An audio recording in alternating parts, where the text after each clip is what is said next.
오늘 마태복음 5장 13절부터 본 말씀을 읽도록 하겠습니다. 너희는 세상의 소금이니 소금이 만일 그 맛을 잃으면 무엇으로 짜게 하리요? 후에는 아무 쓸데없어 다만 밖에 버려져 사람에게 밟힐 뿐이니라. 너희는 세상의 빛이라. 산 위에 있는 동네가 숨겨지지 못할 것이요 사람이 등불을 켜서 말 아래 두지 아니하고 등경 위에 두나니 이러므로 집안 모든 사람에게 비치느니라. 이같이 너희 빛이 사람 앞에 비치게 하여 그들로 너희 착한 행실을 보고 하늘에 계신 너희 아버지께 영광을 돌리게 하라. 오늘 여기 이 본문 말씀은 이미 설명드린 팔복, 완전한 복인 팔복을 설명한 다음에 그 뒤에 붙어있는 말씀입니다. 그러니까 반드시 앞과 뒤가 연결되어져야 풀릴 수 있는 말씀이 되겠죠. 이 겉에 있는 말씀을 보면 사람의 교훈으로 전했을 때는 그냥 너 소금이 돼야 돼. 소금과 같이 맛을 내는 존재가 되어라. 또 세상에 나가서 마치 소금처럼 빛을 내는 소금처럼 맛을 내는 존재가 되고 또 모든 사람에게 빛을 비추는 존재가 되어야 돼. 뭐 이런 식으로 설교하기도 하지 않습니까? 아마 거의 다 그런 식으로 문자적으로 설명을 했을 거예요. 그런데 여기 지금 앞뒤 문맥을 보면 반드시 8가지 복이 설명되어지고 그 다음에 붙어 있다는 것은 반드시 그런 어떤 의 때문에 받는 핍박, 박해, 그것 다음에 주어지는 소금과 빛입니다. 소금에서 빛으로 반드시 나아가야 된다는 것입니다.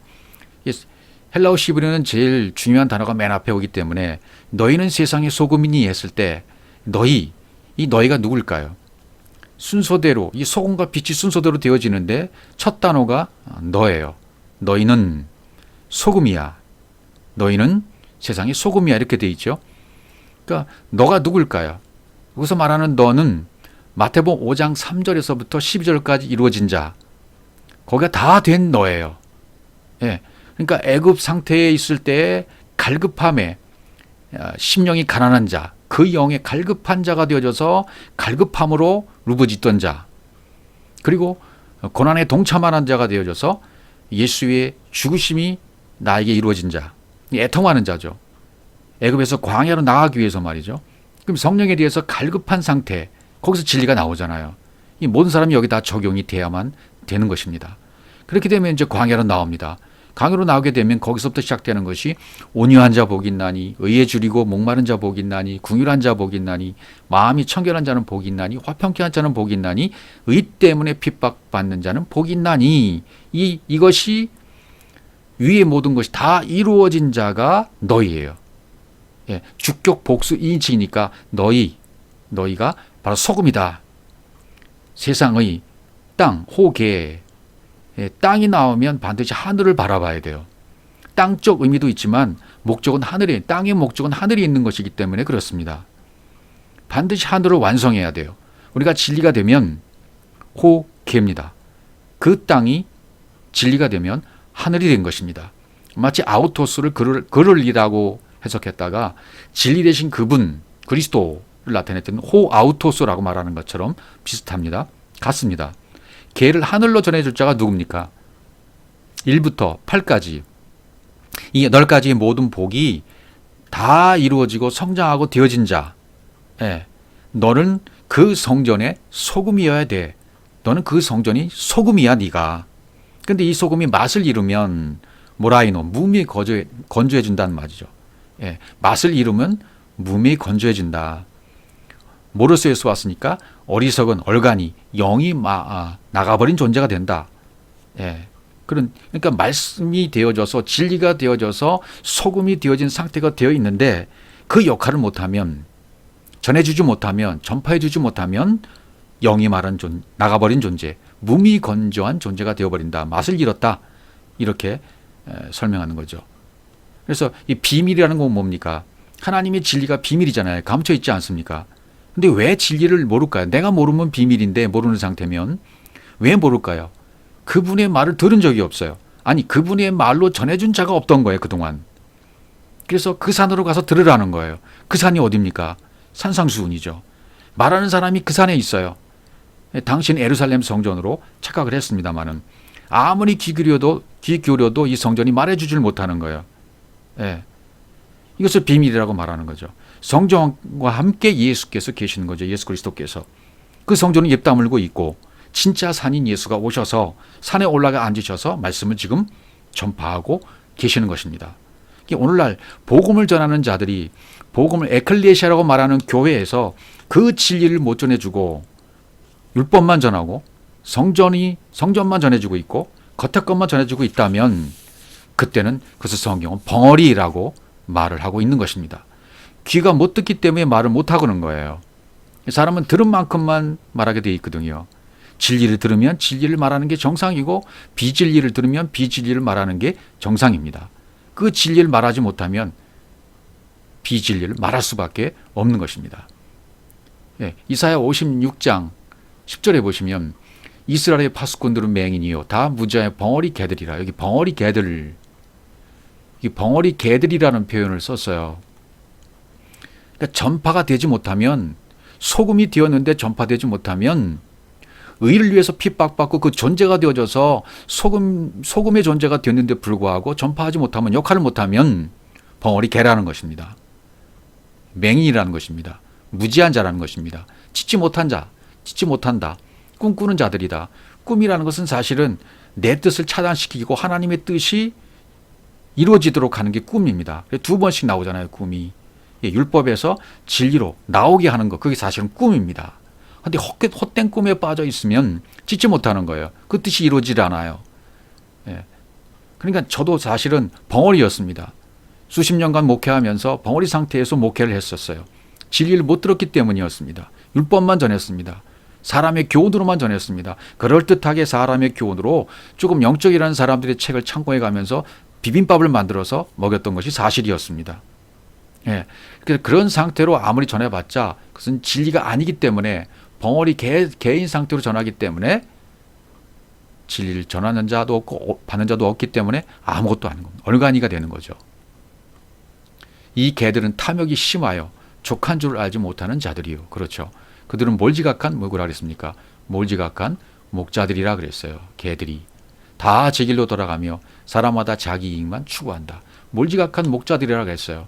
그래서 이것을 다시 에스겔 34절로 가면 바로 이런 상태라는 거죠. 거기로 가기 전에 그때 귀신 들려 눈 멀고 말 못하는 사람을 데리고 왔거든. 예수께서 고쳐주셨다. 그 말 못하는 사람이, 벙어리가 말을 하겠다. 벙어리가 말을 했다는 것은 뭡니까? 비진리에 있던 자가 진리를 말하게 되었다. 그러니까 벙어리를 고친다는 의미는 진리로 말하게 됐다. 그렇게 고쳐주신다는 얘기죠. 그렇게 고침받기 전에는 다 벙어리 개라고 그랬지 않습니까? 너희가 그 연약한 자를 강하게 아니하며 병든 자를 고치지 아니하며 상한 자를 싸매주지 아니하며 쫓기는 자를 돌아오게 하지 아니하며 잃어버린 자를 찾지 아니하고 다만 포악으로 그것을 다스렸도다. 목자가 없으므로 그것들이 흩어져서 모든 들짐승의 밥이 되었도다. 이런 상태라는 거죠. 통탄을 노리시니까 여호와께서 보시고 뭐라고 말씀하시냐면, 또 15절에 가시면 내가 친히 내 양의 목자가 되겠다. 눈에 보이는 목자들은 벙어리 목자들이기 때문에 제 역할을 못하고 있기 때문에 내가 직접 목자가 되어주겠다.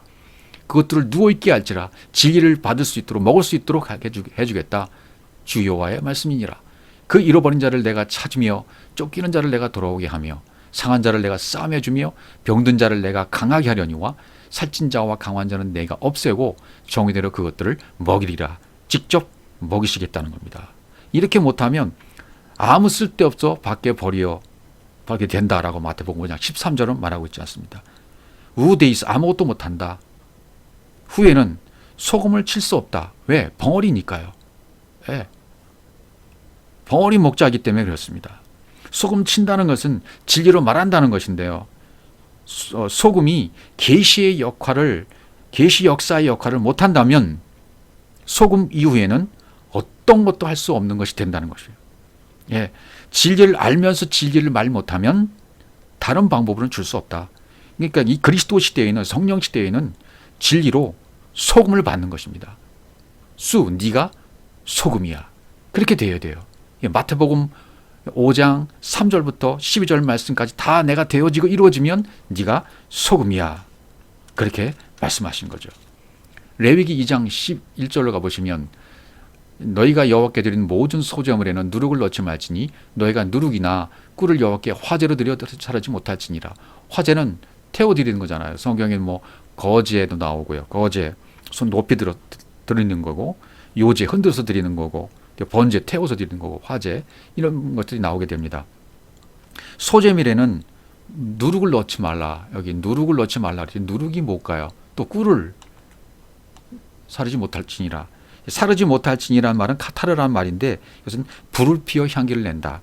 불을 피워 향기를 내지 못한다. 제대로 된 역할을 못한다. 그런 말이죠. 예. 그러니까 이 누룩이란 말은 인간적인 노력, 어떤 율법, 사상, 철학, 신학의 이론, 초등학문 이런 것을 누룩이라고 말할 수가 있겠죠.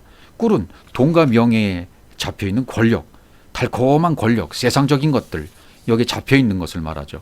이것이 넣어주면 안 된다. 소재는 가루가 아니면 반드시 불에 태워서 들여져야만 합니다.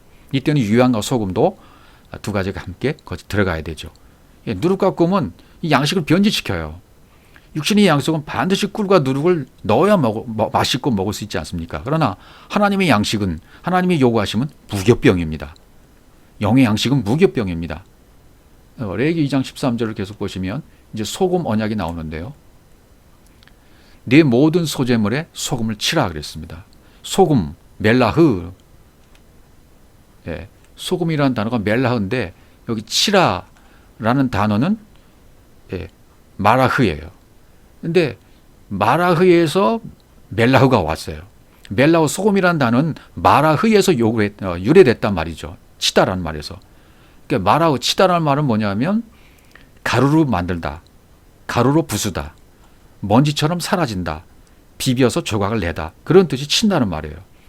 소금은 쉽게 부서지고 용해되는 것, 쉽게 부서지고 용해되는 것 소금이라고 설명이 되어 있습니다. 그 다음에 이것은 이제 언약의 소금을 네 소재에 빼지 못할지니 내 모든 예물에 소금을 드릴지니라 이렇게 되어 있어요. 언약은 베리트죠. 베리트. 예. 너가 지금 소금인데 언약인데 베리트인데 이 베리트란 말은 두 가지로, 베리트는 자르다, 그 다음에 카라트. 베리트의 내용이 카라트입니다. 예. 베리트의 내용이 이 카라트가 자르는 것이 되어집니다. 결국은 그리스도의 할례까지 가지게 되겠죠. 창세기 15장 9절에서 이것을 잘 설명해 주고 있습니다. 여호와께서 그에게 이르실 때 나를 위하여 3년 된 염소와 3년 된 암염소와 3년 된 수장과 산비둘기와 집비둘기 새끼를 가져올지나 그랬어요. 여기 3년, 뭐 연이라는 단어가 쭉 나오는데 여기 원어에 보면 그런 말이 없어요. 샤네라는 말이 연해인데 샤네라는 단어가 없습니다. 그냥 샤라시 3, 그냥 3입니다. 3. 예. 그러니까 뭐가 됩니까?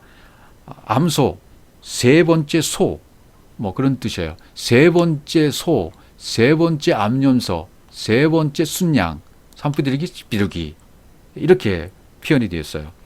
나를 위해서 취해라. 예. 나를 위해서 취해라. 이르시되, 아마르로 말씀하신, 진리로 말씀하신 거거든요. 여호와께서 그에게 이르시되 아마르로 말씀하셨어요. 예. 나를 위해서 취해라. 세 번째로 취해라. 예. 세 번째 제물로 나를 위해서 취해라고 해요. 이 아브라함이 지금 제물을 쪼개고 있는데요. 제물을 쪼개고 있어요. 바타르. 쪼갠다는 말은 바타라예요. 바타르. 예. 그러니까 지금 아브라함이 바타르 쪼개고 있다는 말은 이 쪼개고 있다는 말은 뭐냐면 성경에서 말하는 이 베리트 언약 있지 않습니까? 언약의 중심부에는 가지 못하고 자기 중심으로 하는 겁니다. 내 중심으로, 자기 중심으로. 이거 지금 아브라함 중심으로, 아브라함 중심으로 바타를 하고 있는 거예요. 자기 풍습대로 각을 떴다. 예, 자기 풍습대로 지금 창세기 15장에서 각을 뜹니다. 좌우가 생기죠. 율법의 근성, 사람의 근성이 여기서 나오는 거죠. 이 아브라함 중심이 그건 내 중심으로 옳고 내 중심으로 그러다고 판단하는 거잖아요. 이것이 아브라함 중심에서 하나님 중심으로 옮겨가야 돼요. 바뀌어져야 돼요. 하나님에게로 넘어가야 돼요. 경계가 파괴되어야 됩니까? 그렇죠. 하나님이 나타나심, 제물로 넘어가는 단계가 되어야 돼요. 그러니까 지금 아브라함은 경계가 있는 거예요. 아브라함과 하나님 사이에 아브라함은 경계를 가지고 있어요. 이 경계가 파괴되어야 됩니다. 약속, 너하고 나하고 지금 나뉘어 있잖아. 하나가 아니지 않냐. 그걸 일깨워주고 계시는 거예요. 아브라함이 넘어가려고 하는 것이 세 번째 샤라시가 된다는 것이죠. 그래서 이걸 취하라고 하셔요. 라카흐. 근데 취한다는 말은 신약에는 람바노 데코마인데 이렇게 설명할 수 있죠. 내가 가지고는 있어요. 방법과 의미도 모르고 손에는 들고 있어요. 하나님의 성전을 일방적으로 주셨는데 목적과 의도를 몰라요. 성전의 성의 신앙생활만 하고 있어요. 겉으로만. 그러니까 진리의 의미와 뜻을 몰라요. 예, 아는 바가 있지만 내 것이 안 됐어요. 그때는 데코마예요. 그런데 그 아는 것이 내 속으로 들어와서 그것과 하나가 되어지고 내 안에 있게 되어진 것을 람바노, 취했다 그래요. 그걸 라카흐라는 단어로 같이 쓰면 됩니다. 아브라함은 지금 람바노로 라카흐를 못하는 거예요. 취하지 못하는 거예요. 왜? 소를 양쪽으로 쪼개고만 있는 것입니다. 양쪽으로. 예. 양쪽으로 쪼개가지고, 예. 하나님이 불로 지나가게. 예. 언약이 되려면 불로 지나가야 되잖아요. 하나님 중심이 되어져서. 근데 지금 여기서는 경계가 있어서 경계가 깨지지 않는 상태에서 아브라함이 자기 중심으로 지금 경계를 가지고 율법, 재물을 쪼개고만 있는 거예요. 그러니까 라카우가 안 됐다. 취한 것이 안 됐다. 그냥 알고만 있는 데코마의 상태예요. 이것이 람바노가 돼야 돼요. 람바노까지 가야 된다. 이게 가지고 알고 있던 것이 내 안에서 실제가 되어야 됩니다. 실제가. 예, 실제가 되려면 잘려나가고 아픈 고통이 따라와야 돼요. 단절의 아픔, 경험케 하시도록 하시는 그 은혜가 있어야 돼요. 잠시 동안. 그럼 나중에 깨닫고 나게 되면 이게 이거였구나. 모든 것이 하나가 되어지고 사랑으로 보는 눈이 생겨지게 되어집니다. 그럼 하나님 중심으로 바뀌어지게 되는 것이죠. 경계가 파괴됐다는 얘기입니다. 하나님 중심으로 보게 됐다는 것인데 예수가 내 안에서 파괴되어야만 하나님이 중심을 보시게 된 거예요. 너하고 나하고 하나가 된 것이죠. 예. 희생제물은 예수 그리스도의 죽으심으로 완성이 되는 거예요. 예수의 죽으심으로. 첫 번째 희생제사는 성전 마당에서 제물들을 죽이는 게 첫 번째 희생제사입니다. 두 번째 희생제사가 뭐냐면 예수의 죽음이에요. 예수가 죽는 순간 첫 번째 죽이는 것은 이제 없어진 거예요. 희생제물은 살인은 없어진 것입니다. 세 번째 희생제사가 뭐냐면 산제사입니다. 로마서 12장 1절에서 말하는 산제사입니다. 그러므로 형제들아 내가 하나님의 모든 자비하심으로 너희를 권하노니 너희는 너희 몸을 하나님이 기뻐하신 거룩한 산 제물로 드리라. 너희 몸을 하나님이 기뻐하신 거룩한 산 제물로 드리라는 것입니다. 이는 너희가 드릴 영적 예배니라. 영적 예배는 영과 영이 드리는 예배예요. 이게 세 번째 희생제사. 아브라함이 세 번째 것, 하나님이 아브라함에게 이 세 번째 것, 산제사를 요구하신 것입니다. 그런데 우리도 이 아브라함처럼 자기 중심, 자기 습관, 자기 풍습대로 쪼개기만 하는 경우가 너무나 많이 있는 거예요. 내 방법대로 쪼개기만 하면 안 돼요. 육신의 방법대로 아무리 쪼개보아야 이불이 건너갈 수가 없는 것이죠. 내가 세워놓고 내가 지키고 내가 가지고 있는 경계가 깨져야만 합니다. 내 중심, 내 생각, 율법적인 가치관 여기가 깨져야 돼요. 예수가 사라져야 돼요. 완전히 십자가에서 박살이 나야 됩니다. 그래서 카라트가 되어야 돼요. 카라트가 되어야 베리트 계약이 완성되는 것입니다. 예, 언약이 이루어지는 겁니다. 이것을 그리스도의 할례라고 설명을 하시는 거죠. 또 그 안에서 너희가 손으로 하지 아니한 할례를 받았으니 곧 육의 몸을 벗는 것이요. 보십시오. 육의 몸을 벗는 것이 할례입니다. 육의 몸을 벗는 것. 내 안에 있는 경계가 깨어지는 것. 율법적인 가치관과 율법적인 모든 것들이 깨어지는 것. 예수가 죽는 것. 육체의 예수가 사라지는 것. 예. 그러니까 예수의 죽으심이 목적이 되는 것이고 그리스도로 다시 오심이 목적이 되는 것이죠.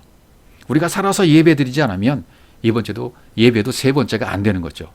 하나님은 세 번째 것을 요구하시잖아요. 그러니까 우리가 반드시 산 제사를 드려야 돼요. 너하고 나하고 하나가 아니고 분리되어 있다라고 인정받으면 안 되는 거죠. 이것을 가르쳐 주는 것을 카라트라고 그래요. 카라트. 제거되어야 된다. 그래야 베리트가 되는 것이죠. 너는 소망이 없어. 분리되어 있으면 하나님과 너는 하나가 아니야. 달라. 그러면 안 되는 거죠. 경계가 있으면 안 돼. 경계를 뚫을 수 있는 방법을 하나 될 수 있는 방법을 하나님이 가르쳐 주시는 거예요. 예.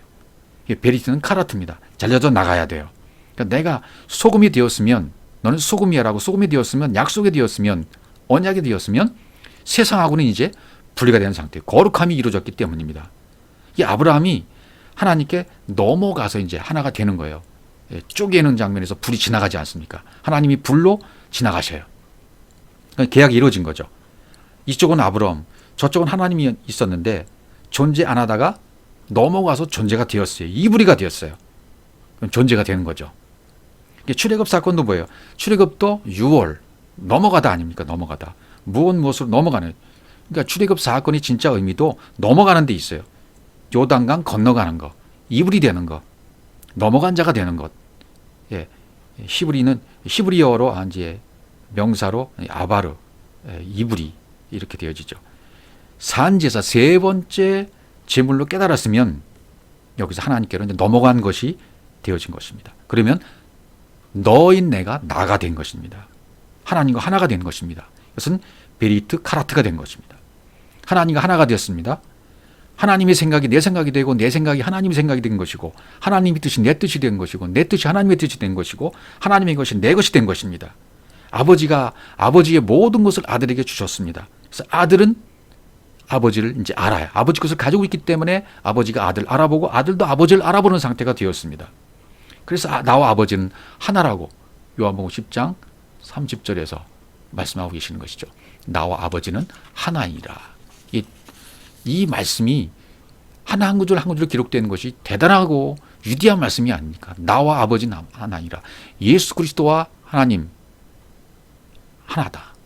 나와 아버지는, 아들과 아버지는 하나이다. 우리도 소금이면 마태복음 5장 3절에서 12절까지의 모든 것이 다 이루어져서 수가 되었으면, 소금이 되었으면, 우리도 경계가 허물어졌으면, 언약이 이루어졌으면, 베리트 카라트가 되었다면 우리도 아버지와 하나가 된 자인 것입니다. 이것이 믿어져야 돼요. 너는 네가 소금이야. 너는 이미 건너간 것이야. 건너간 쪽에서 오라고 부르신 거예요. 초청이 이루어진 것입니다. 출애굽기 30장으로 가보시면 향이 나오죠. 향을 만들 때 이 앞절 30장 34절에서는 뭐 소감향, 나감향, 풍자향, 유향 이게 나오잖아요. 그러니까 소합향, 영원한 제사, 그리스도의 향나무, 저절로 나오는 향이 소합향이죠. 나감향, 조개 껍질로 가루가 되는 십자가의 죽음과 부활을 말하는 것이고, 풍자향, 독을 제거해주는 생명이 유입되는 것, 유향, 악취를 제거하는 것, 불로 연단해서 사는 금이죠. 그 다음에 소금향, 이 언약을 상징하는 소금향, 이 5가지가 있는 거죠. 소합향, 나감향, 풍자향, 유향, 소금향. 이것으로 향을 만들 때 향 만드는 법대로 만들고 그것에 소금을 쳐서 5번째가 소금이 되는 것입니다. 언약의 상징이 되는 것이죠. 성결하게 하고 순수하고 흠없는 거룩함이 이루어지게 된다. 이렇게 되면 이 제물은 바깥 제단에는 소금을 넣어요. 소금을 넣어야 약속이 이루어져요. 그래서 부패된 사망의 냄새를 없애버리는 소금을 치게 되는 것이고, 향은 그래서 성소에서 분향단에서 피우게 됩니다.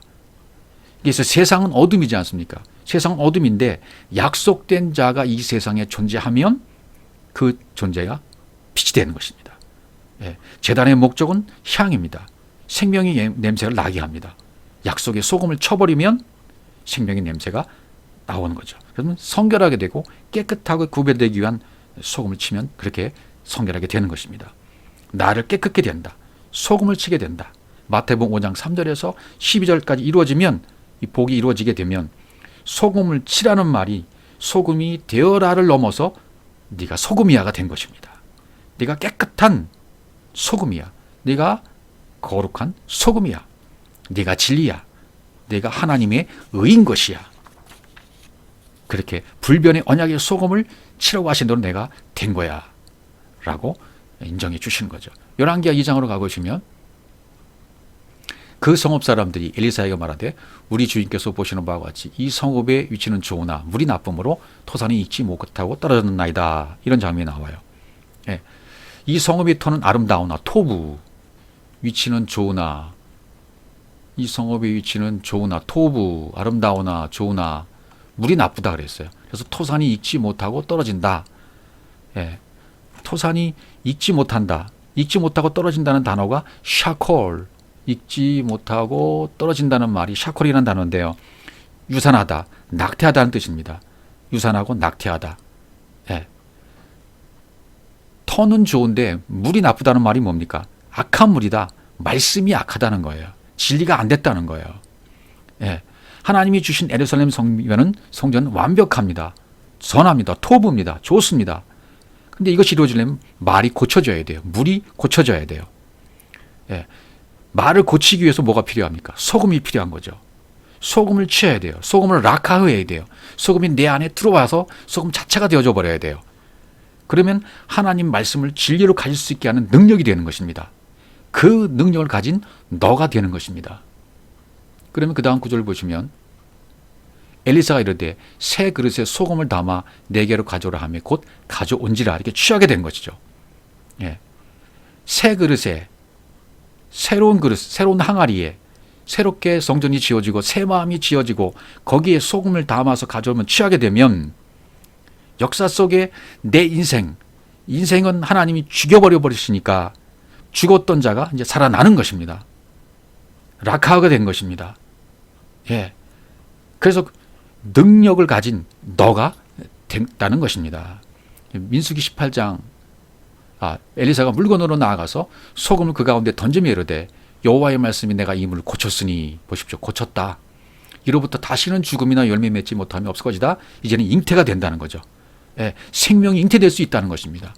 예, 의를 위해서 핍박을 받고 그리스도 때문에 핍박받고 박해받은 이런 사람들이 이제 생명이 잉태되게 됐어요. 죽었던 자가 살아나게 되었습니다. 예, 그런 생명이 잉태된 자가 소금으로서의 역할을 감당하고 소금의 역할을 감당하고 전해져야 된다. 그 말을 지금 하고 있는 것이지 맛을 내는 소금이 되어라. 예, 그런 세상 교훈처럼 말을 전하면 안 된다는 말이죠. 분명히 이 소금의 역할이 성경에서 정해져 있기 때문에 이것을 우리가 바로 전해 듣고 바로 알고 바로 이 소금이 되어야 되만 합니다. 민수기 18장 19절 이스라엘 자손이 여호와께 거제로 드리는 모든 성물은 내가 영구한 몫의 음식으로 영원한 몫의 음식으로 너와 내 자녀에게 주노니 이는 여호와 앞에 너와 내 후손에게 영원한 소금 언약이니라 라고 말씀하고 계십니다. 변하지 않는 영원히 하는 말은 올람 영영한 소금 언약이다. 소금 언약이 영원한 음식이라는 거예요. 거룩한 성물이라는 거예요. 거제는 테루마라는 단어인데요. 소물이라는 거죠. 예, 거제, 테루마, 이 소물이라는 말입니다. 성물, 영구한 음식이나 영원한 소금 언약, 다 같은 말입니다. 소금 언약은 영원한 음식이고 거룩한 성물이고 그것이 거제입니다. 테루마입니다. 선물입니다. 선물로 받은 것, 하나님의 계획 가운데 이 선물이 있었습니다. 마땅히 선물을 주셔서 그 선물을 통해서 우리를 구원하게 해 주셨습니다. 테누마, 선물이 뭡니까? 예, 예수 그리스도가 이 땅에 오셔서 그 선물을 받은 자, 11조가 된 자, 그래서 거룩하게 된 자, 그 거룩의 선물, 테누마를 받은 거지로 드린 자가 올람, 영원한 소금 언약이다. 예, 영영하는 말은 뭡니까? 영원한, 올람, 숨겨진, 생각 밖의 시간 이런 뜻이 있습니다. 드러내고 감춰진 그 진리를 알면 감춰뒀던 진리 내가 알았어요. 소금이 됐어요. 진리가 됐어요. 그럼 나는 영원이에요. 시간이 없어요. 예, 시간이 어디 있습니까? 생각 속의 개념. 예, 생각 속의 개념이 시간입니다. 이것을 떠나서는 살 수 없잖아요. 그런데 진리라는 게 뭡니까? 내 생각 밖에 것을 알게 됐다는 의미예요. 진리를 알았다. 진리를 알았다는 의미가 바로 그것입니다. 내 생각 안에 있는 것을 내가 암만 알아봤자 내 것입니다. 그러나 내 생각 밖의 것이 진리고 내 생각 밖의 그 시간을 내가 알면 영원한 것을 안 거예요. 예.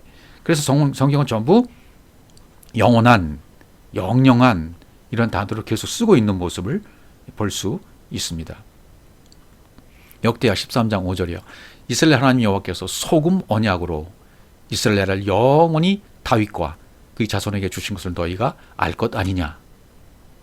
창세기 9장 16절에 나오죠. 무지개가 구름 사이에 있으리니 내가 보고 나 하나님과 모든 육체를 가진 땅의 모든 생물사의 영원한 언약을 기억하리라. 무지개를 보면 언약을 기억한다. 무지개, 레인보우, 무지개잖아요.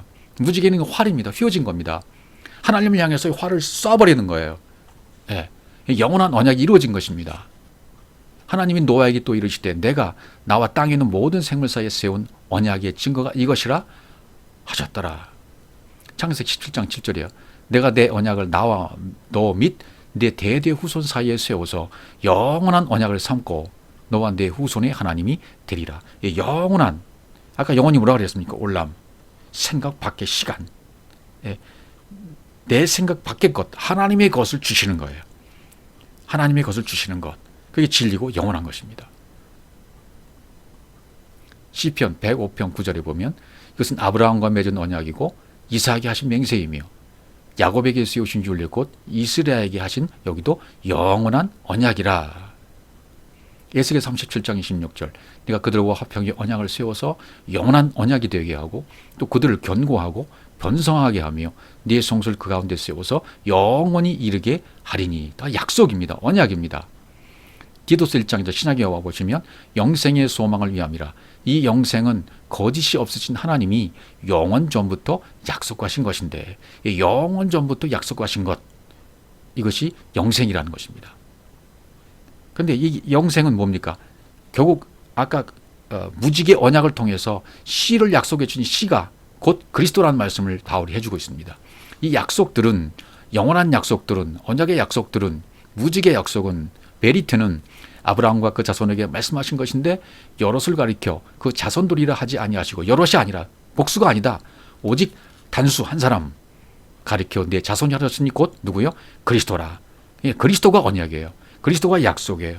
그리스도가 바로 언약이고 그리스도가 약속, 베리트가 됐다는 것입니다. 마가복음 12장 24절 이르시되 이것은 많은 사람을 흘리는 위하여 흘리는 것 곧 나의 피 곧 언약의 피니라. 이 언약의 소금, 언약의 약속이 그리스도, 단수이신 그리스도를 통해서 언약의 피로 이제 바뀌는 것입니다. 신약에 와서 언약의 피가 되는 것입니다.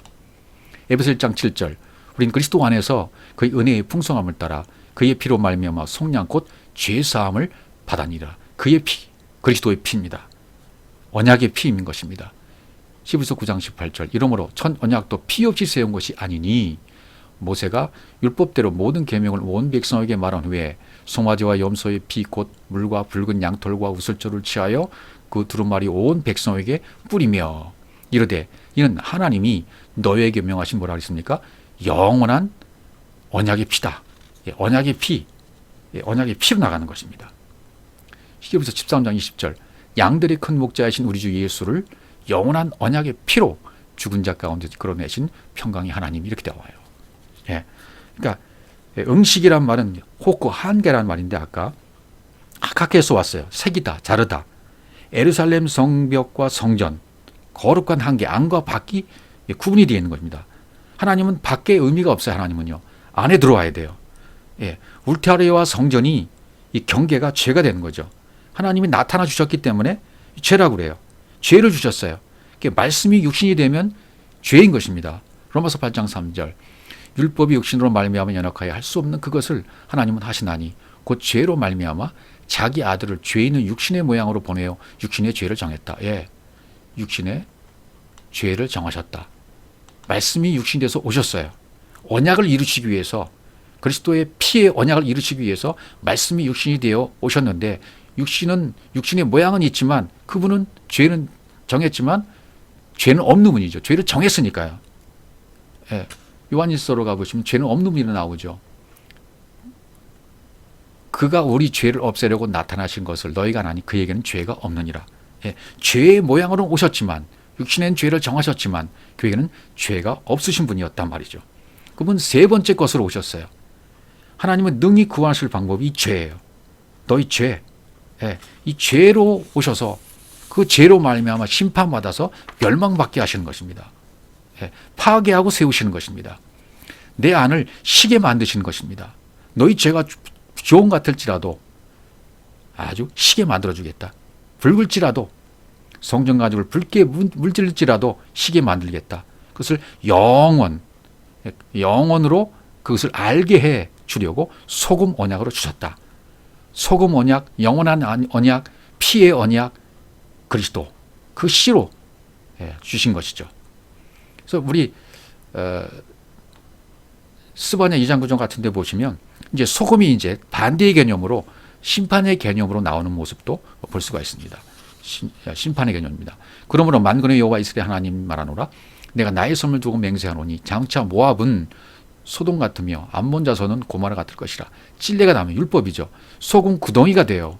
여기 소금 구덩이라고 쓰인 단어는 소금 구덩이는 심판의 의미로 쓰인 것입니다. 영원히 보십시오. 영원히 황폐하리니 그랬잖아요. 내 백성의 남은 자들 그들 노력하여 백성이 그것을 기업으로 얻을 것이라. 시편 107편 34절에도 그 주민의 악으로 말미암아 옥토가 변하여 염전이 되게 하시며 심판이 이루어지는 겁니다. 심판이 먼저 이루어지고 저주와 심판이 먼저 이루어져야만 언약이 다시 이루어져서 생명이 되고 살아나게 되시는 것입니다.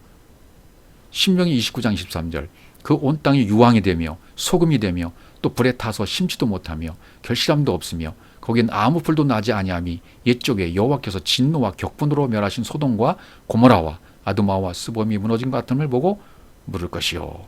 이렇게 심판을 받게 돼야 그 다음 땅에 나가겠다. 그 다음에 로스처를 보면 알 수 있잖아요.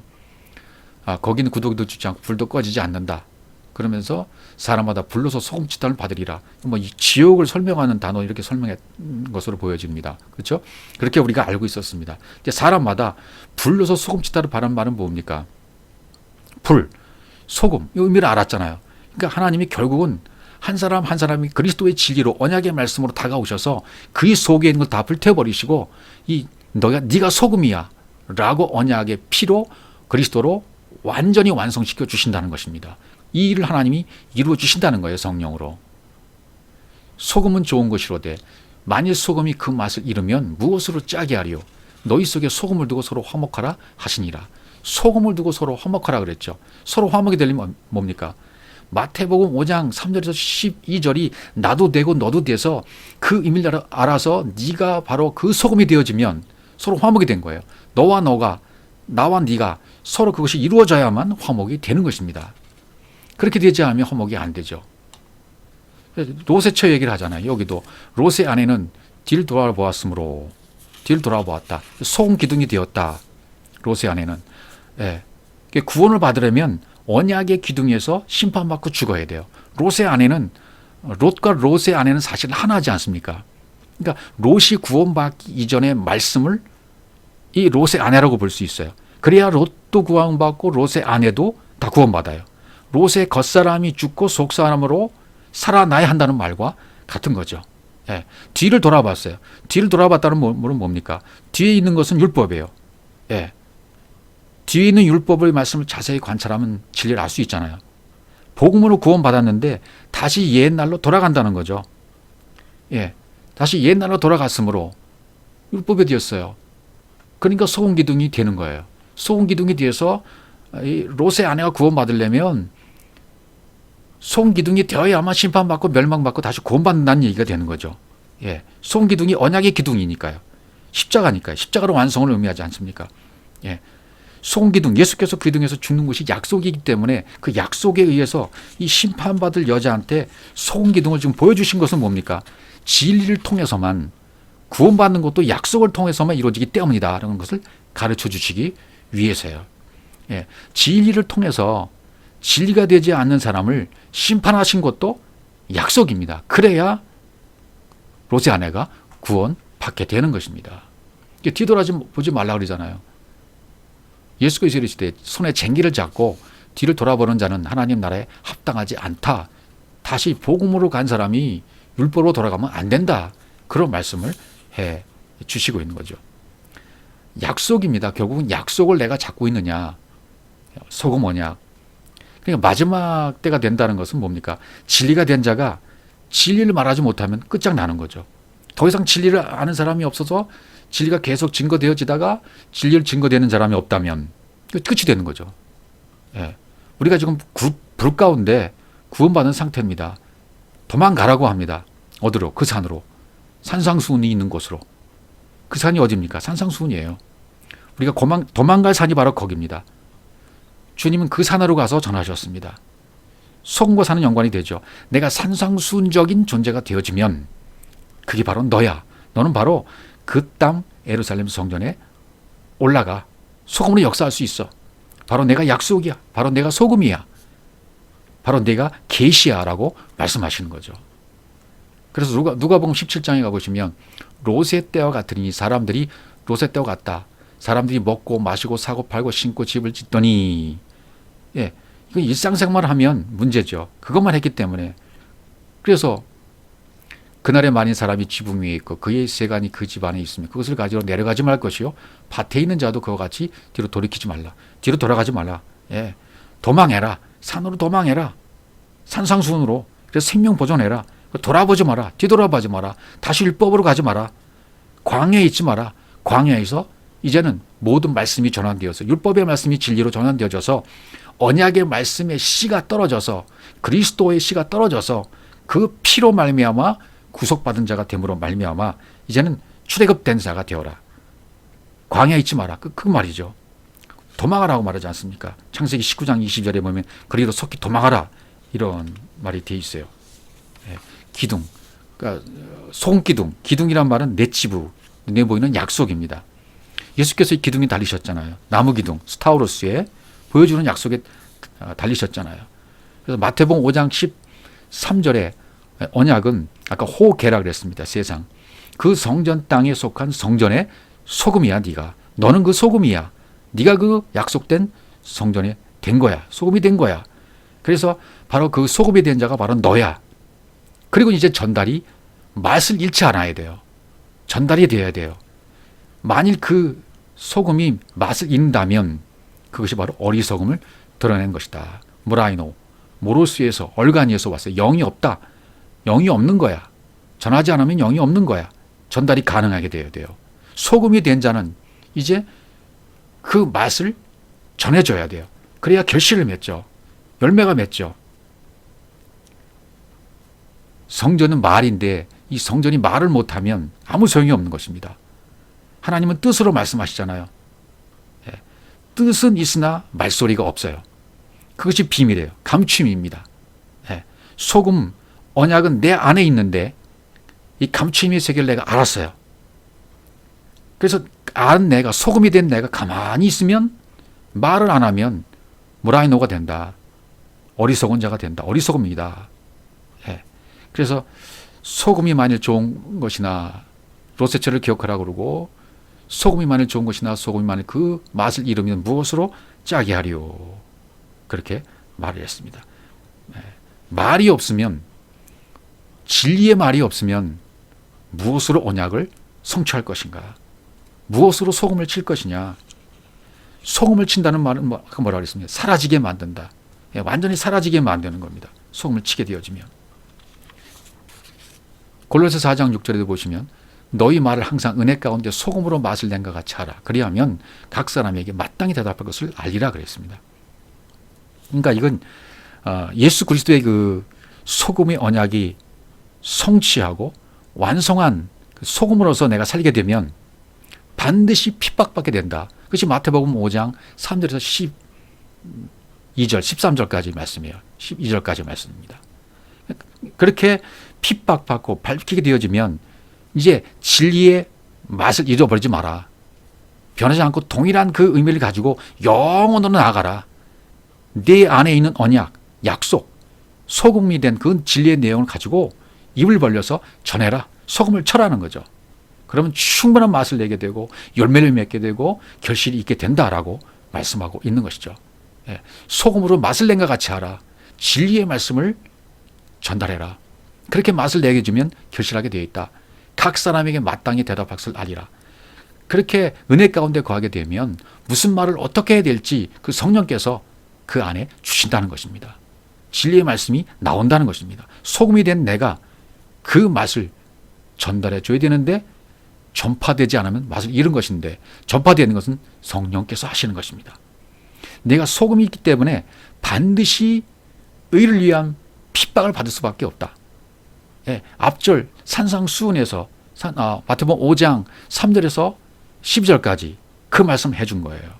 그 말씀과 연결해서 이 말씀을 연결해야만 반드시 의를 위해 핍박을 받을 수밖에 없지.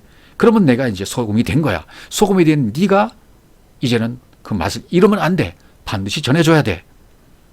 영이 없는 자가 되면 안 돼. 영을 전하는 자가 되어야 돼. 그래서 후회는 쓸데없어 밖에 버리게 된다고 마태복음 5장 13절 마지막에서 후회는 아무 쓸데없어 다만 밖에 버려져 사람에게 밟힐 뿐이니라 이런 말씀을 해주었어요. 여기가 조금 번역이 어려운 부분이고 해석이 어려운 부분이 될 수도 있습니다. 그 약속이 어리석음을 드러내면 이 생명 가지고 못 전해주면 성경 가지고 진리를 못 전해주면 밖에 던져진다는 거예요. 문 밖에 던져진다는 거예요. 밖으로 발산하지 않으면 밖에 버려진다. 밖에 버려진다. 누구에게 밝힌받는다 했습니까? 사람에게. 호 안드로포스예요. 이 사람에게 밟힐 뿐이다. 이렇게 말을 했어요. 그럼 그 사람이 누굴까요? 호 안드로포스가 누굴까요? 여기서 해석이 갈라집니다. 그냥 세상 사람들로 보면 세상 사람들에게 짓밟히고 아래 것에 짓밟히는 것으로 되는 것이고, 여기 호 안드로포스를 진리 대신 그리스도로 보면 그리스도에게 밟혀야 된다. 그리스도에게 밟히면 진리에게 밟혀버리면 결국 어떻게 되는 겁니까? 언약으로 다시 세워진다는 의미가 여기에 속해 있어요. 두 번째 것이 맞겠죠. 결국은 발산되도록 하시겠다는 거예요. 모든 것이 다 이루어지게 서원으로 토부가 되게 해주시겠다는 거예요. 그 사람에게 밟혀지게 되면, 그리스도에게 밟혀지게 되면 그리스도의 진리가 밟아버려서, 밖에 버린 자들을 밟아버려서 다시금 세워지게 하신다는 겁니다. 그러니까 바로 들어야 되고, 입을 열어서 가르치신 그 말씀 우리가 바로 들어야 살게 되어집니다. 진리를 들어서 진리가 되어야 그 진리를 말할 수 있는 소금이 되는 것입니다. 예수님 당시 사람들은 말씀을 듣고요, 다 어렵다고 그랬어요. 다르다, 우리가 너무 다르다, 걸림이다. 요한복음 6장 61절 이하에서 걸림이다, 다 떠나갔다, 사람들이 떠나갔다 하셨습니까, 예수를. 그런데 오늘날은요, 진리를 전하면 예수 그리스도도 이 땅에 오셔서 진리를 전하면 사람들이 떠나가는데, 오늘날 사람들이 왜 수천을 이루고 수만을 이룰까요? 정말 아마르로 말씀이 전해졌다면 소금이 되어 핍박받아서 소금이 되어 그 소금적인 존재가 되어 소금을 전할 수 있는 자가 전한다면, 나와 다른데? 이상한데? 걸림이 되는 것이 정상이라는 거예요. 그런데 이 땅에 수많은 사람이 왜 자기 취향에 맞는데, 자기 귀는 이미 정해져 있습니다. 나는 이런 말씀이 좋아, 나는 저런 말씀이 좋아, 다 취향대로 찾아가거든요. 그래서 수천 수만을 이루는 교회들을 이루고 있습니다. 그러면 신앙생활 성공했다고 하고 목회자는 목회 성공했다고 말하고 있는데 과연 옳을까요? 듣기 좋은 교훈을 전하고 평안을 전하고 웃음을 전하고 치유를 전하고 성공을 말하고 사업성을 말해주고 처세절을 가르친다면, 이게 바로 문자 속에 있는 그분 뜻과는 전혀 상관이 없는, 하나님의 진리와는 상관이 없는 스토리만 전하는 것인데, 거기에 적당한 교훈 버무려서 전한다고 해서 그게 설교가 될까요? 전파가 될까요? 한국교회 설교자들에게 분명히 이 말씀을 전해줘야만 합니다. 지금 청중들이 내 설교를 듣고 좋아한다고, 많이 모인다고 교회를 크게 지었다고 좋아하지 마십시오. 그건 독약입니다. 사망입니다. 좋아하지 마세요. 사망일 뿐입니다. 먼저 진리의 말씀에 뒤십시오. 소금이 되십시오. 아니, 전 세계 전도자들, 설교자들에게 이 복음을 전한다고 말하는 목사님들에게 이 말씀은 저는 전할 수밖에 없어요. 먼저 존재가 되십시오. 진리의 말씀으로 존재가 되십시오. 마태복음 5장 3절과 12절에서의 그 핍박받는 핍박을 통하여, 복음 때문에, 진리 때문에 핍박을 통하여 소금이 된 자가 되어진다면, 그리고 나아가서 맛을 잃지 않는 존재로서의 사명을 감당하는 복음을 전한다면 반드시 또 핍박이 올 것입니다. 사람들이 많이 모이지 않을 것입니다. 그러나 그것이 진짜입니다. 지금 난 아무것도 아니다, 난 아무것도 할 수 없다는 고백을 야곱처럼 해야만 이런 소금적인 존재가, 산상수훈적인 존재가 된다는 것입니다. 내 지식과 내 모든 것을 죽이고 약속의 기둥에서 죽어야만 합니다. 십자가에서의 스타로서의 죽음이 반드시 내 안에서 이루어져야 됩니다. 내 가치관, 내 지식, 내 철학, 내 신학, 이 내 모든 것이 다 처리되어야만 합니다. 그분과 함께 죽고 그분과 함께 사는 체험이 없으면 오늘 주시는 이 소금의 의미를 깨달을 수가 없는 것입니다. 그러니 우리는 그분의 입에서 나오는 말씀을 잘 들어야만 합니다. 진리가 된 사람들의 말씀을 통해서 계속 듣고 들어서 내 속에서 솟아나는 샘물이 될 때까지 계속 들어야만 합니다. 그때까지는 잠잠해야 돼요. 기다려야 됩니다. 진리로 들어서 진리를 듣고 깨닫고 진리가 된 자가 소금입니다. 그 소금이 녹아져서 제 역할을 하게 되면 이제는 빛이 되는 것입니다.